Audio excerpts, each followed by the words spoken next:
As California heads through its second year of drought after the fourth driest winter on record, it's in better shape to deal with the lack of water than during the 2012 to 2016 drought, particularly in Southern California, where reservoirs have yet to fall below historically average levels, according to experts attending a webinar hosted by the Public Policy Institute of California.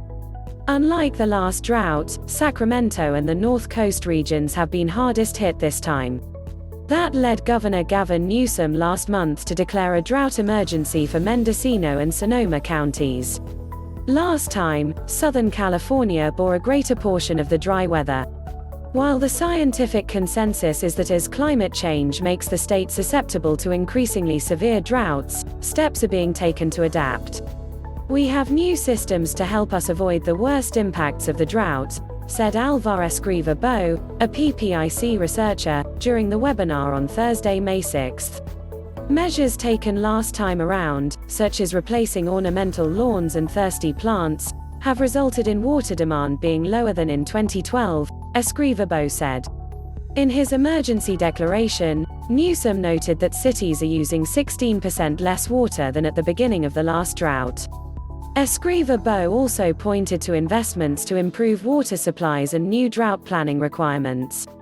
Among Southern California projects now underway is an expansion of Orange County's groundwater replenishment program, in which highly treated wastewater is pumped into the groundwater supply of potable water.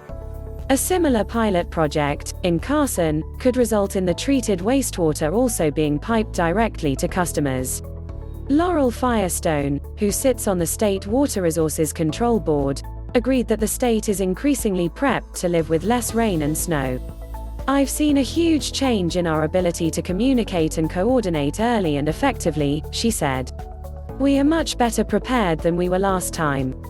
But much remains to be done to prepare not only for the future, but to best survive the current drought, particularly if it extends another year or two."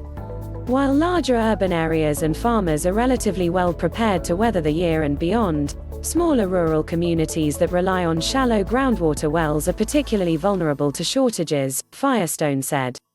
Ecosystems are also vulnerable, particularly aquatic life faced with increasingly salty fresh water, algae blooms and water bodies that are evaporating. Firestone said if not managed properly, officials could be forced to truck water to those rural communities and truck fish to safe havens. "Those are emergencies we want to do everything we can to avoid," she said. Another repercussion is that wildfires could be more common and larger.